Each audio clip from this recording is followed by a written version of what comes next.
Puji Tuhan, shalom saudara yang dikasihi Tuhan dan diberkati oleh Tuhan.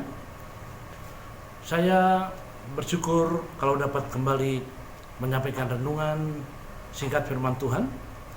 Yang kali ini saya akan berikan tema tetap bersyukur di masa pandemi. Ayat yang kita akan baca saat ini 1 Tesalonika pasal 5 ayat 18 berbunyi sebagai berikut. Mengucap syukurlah dalam segala hal, karena itulah yang dikehendaki Allah di dalam Kristus Yesus bagi kamu. Satu hal yang Alkitab ajarkan kepada kita dalam segala situasi dan kondisi. Ayat barusan, mengucap syukur dalam segala hal, artinya dalam segala keadaan, suka dan duka. Saat ini kita kebetulan sedang berada di dalam masa pandemi COVID-19. Dan ini terjadi bukan hanya di negara kita, tapi ini secara global di seluruh dunia. Kemudian timbul pertanyaan, jikalau kita sebagai orang yang percaya mengalami dampak akibat daripada COVID-19 ini, lalu bagaimana action sikap kita? Mari kita kembali kepada pembacaan tadi. Mengucap syukurlah dalam segala hal, karena itulah yang dikehendaki Allah di dalam Kristus Yesus. Apapun yang terjadi, tidak ada alasan dalam situasi yang buruk, situasi yang kurang menyenangkan, atau mungkin situasi yang dianggap rugi, kemudian kita kehilangan ucapan syukur. Tidak ada alasan. Justru Alkitab selalu mengajar kepada kita dalam segala hal kita mengucap syukur, termasuk di masa pandemi ini. Kita melihat lebih jauh, firman Tuhan mengajar betapa pentingnya kita memiliki ucapan syukur. Beberapa hal yang saya ingin jelaskan kepada saudara. Jika saudara memperhatikan di dalam surat Roma 8 ayat yang cukup terkenal, bahwa Tuhan bekerja, turut bekerja dalam segala sesuatu. Bukan hanya dalam hal yang nampaknya baik, nampaknya menyenangkan, menguntungkan, tetapi juga dalam hal-hal situasi bad condition yang mungkin kita kurang sukai. Dan kalau jujur termasuk di masa pandemi COVID-19 ini. Tetapi Roma 8:28 berkata bahwa Allah turut bekerja dalam segala sesuatu, mendatangkan kebaikan bagi orang yang percaya. Kalau kita pandai mengambil hikmah, kita pandai bersyukur, kita pandai menyikapi di masa pandemi ini, akan selalu muncul ucapan syukur. Karena Alkitab berkata, di balik semua itu, kita harus yakin something good is waiting for you. Sesuatu yang baik sedang menanti kita demi kebaikan kita. Mungkin menurut pikiran kita yang terbatas, mana mungkin. Tapi itulah statement firman Tuhan. Allah turut bekerja mendatangkan kebaikan bagi orang yang mengasihi Dia.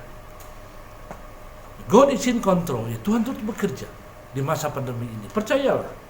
Kemudian poin yang kedua yang kita harus ingat juga selaku orang yang percaya, orang yang beriman kepada Tuhan. Tuhan sekali-kali tidak pernah meninggalkan kita.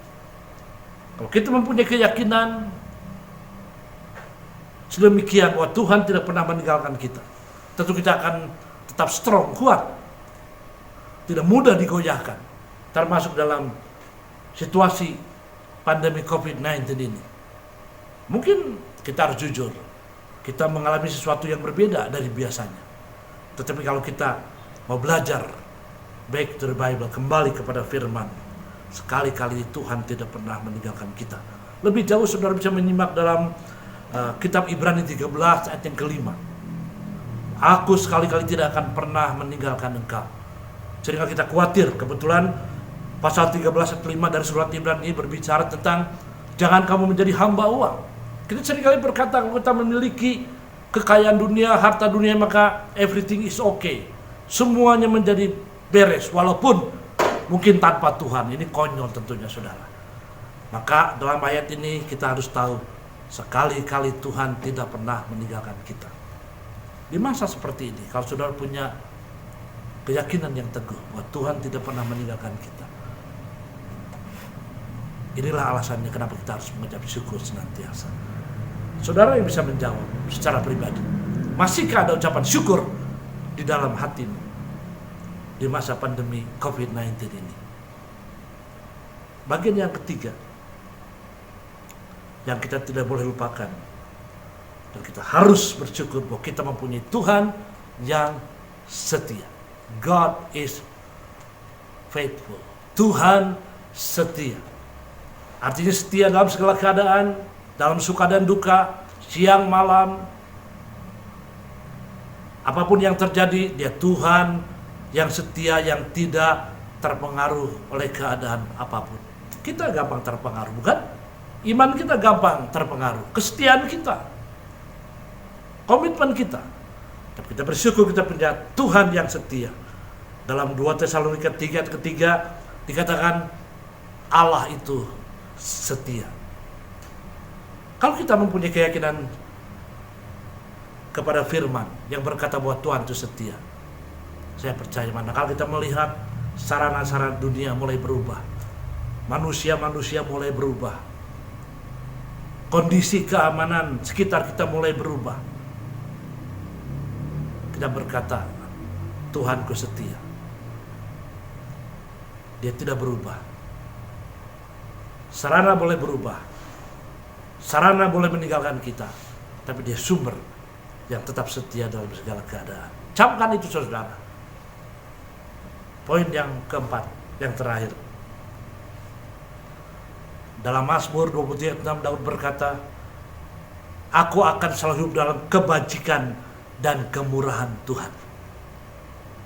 Hanya kebajikan dan kemurahan Tuhan yang akan mengikuti aku sepanjang umur hidupku.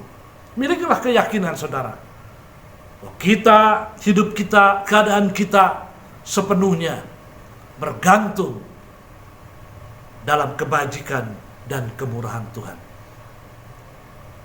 Kiranya di masa pandemi ini kita tidak kehilangan ucapan syukur, tapi sebaliknya menjadi pribadi-pribadi yang tahu bersyukur dalam segala keadaan. Kalau saudara belajar mengucap syukur dalam segala keadaan, saudara akan menjadi orang yang kuat dalam segala keadaan.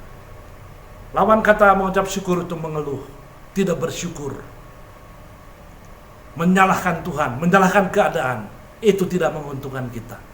Mari saudara yang dikasih Tuhan, belajar mengucap syukur di masa pandemi ini.